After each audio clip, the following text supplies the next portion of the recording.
It's 72daystar, out for a walk-in vlog. It's been a little tough doing these recently since it's so windy in the spring, and so I get a lot of wind. I've discarded a couple of videos now just because of the wind sound. I don't like to do regular vlogs because I like doing walk-in vlogs. What can I say? On my last video about angry young atheists, I got a pretty good reaction. It was interesting. I had some good dialogues, interesting dialogues with a few people. One of them that stood out was a guy by the name of Harizal. I don't know if he was old or young or what, but he took up a position. So I was refuting the position about some people very offhanded remark where they say, I think Christians or theists or Muslims or something are just weak-minded people, that they sort of the crutch theory, that is, that they need it as a crutch to get through life, or that they're intellectually compromised in some way, that is, they're not very bright, so therefore they believe these sorts of things that most people regard as just mythology. I don't agree with that position. I'm quite aware that there are a lot of people who are theists, who are Christians, who are Muslims, who are people of other faiths who are quite intelligent, and they manage to accomplish that in a couple of ways, but I think I'd rather get into those in another video. I'm still kind of looking into that. Harizal's point, though, was not that they're weak-minded.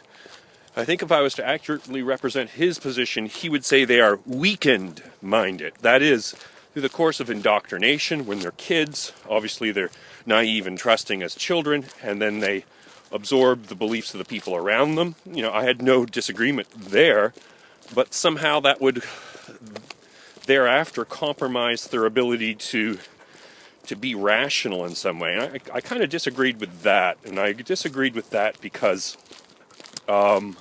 let's talk about what I agreed with him first. That if you do have a false belief, a false religious belief, that it can kind of have a domino effect. So, for example, if I believe that the universe is created by something, and then I assume, well, if things look like they're designed, then maybe that thing that created us must be an intelligent designer. So we're kind of snowballing in these untruths. The first one's wrong, and so the next one is wrong as well, and they just compound like that. But the same thing can happen with a secular belief. Take, for example, I know I've mentioned Kurt Wise a couple times. There's another a secular sort of, I guess, genius, Fred Hoyle. Fred Hoyle is a really interesting fellow. He's a little bit wacky, but he's an interesting fellow. He coined Big Bang, so that's where that term came from.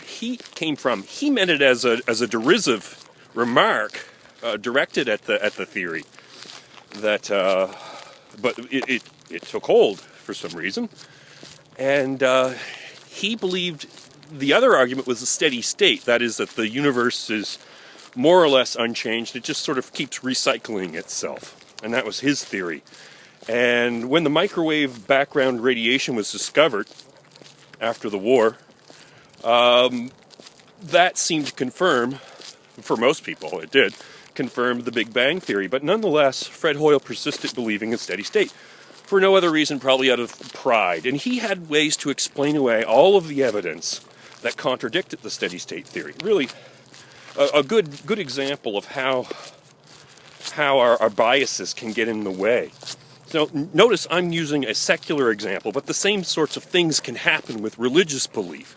So if you believe that the world is created by a just God, then you have to explain away things like 7-year-olds with bone cancer. You have to have some other explanation for that, and it can get really complicated, but the simplest explanation is that you've made a false assumption in the beginning, and that just sort of gets you into that trouble. Harizal, his position was that there was something about that religiously indoctrinated belief that would weaken one's brain so that they couldn't deal with other data intelligently. Now, I would see where there's a direct contradiction, where the data that they're looking at directly contradicts one of their beliefs. We're going to get a car or truck that's just sailing along. So if it directly contradicts, I could certainly acknowledge. But he made a statement that was a little bit too broad. He said that they were made a general statement that they would kind of lack the ability to do logic. That was the sort of comedic high point of our exchange, because next comment I pointed out, you do realize that analytics, that is formal logic, was defined by theistic philosophers. So and his response, that's a red herring. Okay, so he's asserting that it compromises their ability to do logic, and yet logic was, at least initially, explained by almost exclusively theistic philosophers, right from the Greeks up to modern day with guys like Alvin Plantinga. Analytics are done, there doesn't seem to be any barrier for theists to be able to do that sort of thing. I think one of the things that Harazal was missing was that I wasn't really disagreeing with him. I was just saying that, one, the subtle differences between a wrong secular belief and a wrong religious belief are not something that most people are going to really see. For most people who believe in a secular belief, they don't go to the lengths that might be required to really show it logically and rationally and conclusively. Most people come to conclusions much earlier, and they don't require the complications of really coming up with a solid proof. We do that whether we're secular or religious. The other point, I just sort of didn't want to make his argument for him. I wanted to see if he could explain himself, and he kind of gave up in frustration. I got kind of frustrated, and we kind of gave up on it. But here I am. I'm going to try to make his argument for him. I think with religious beliefs and other kinds of beliefs, there is something that should be a sort of telltale sign that it's in error. And it should, where you see that the belief system seems to avoid disproof. So in contrast to the erroneous steady state theory, it was nonetheless a scientific theory. That is, according to Popper, the philosophy of science, it could be falsified, and it was. However, with beliefs like God, because of the nature of the belief, you can't falsify it. And any belief system like that, we ought to be extra suspicious of.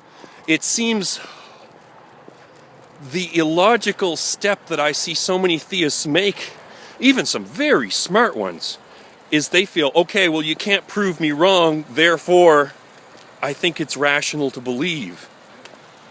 I'm saying I can't prove you wrong, and all of the beliefs have sort of taken that form where they've avoided, retreated from, over time, falsifiability. You ought to be extra suspicious of a belief system like that. So there's my attempt to sort of make the argument of my interlocutor Harazal. And I think I'm going to explore this more. I actually done quite a bit of writing on this topic. What is it that distinguishes religious beliefs from erroneous religious beliefs from erroneous secular beliefs? I think that's one key facet, but I wouldn't say it's exclusively religious nonetheless. I think you could see the same thing in any, basically any con. Any con will take that form. That's my thoughts. If you disagree or agree, it's going to get loud. Comment section below. 72 Day Star out.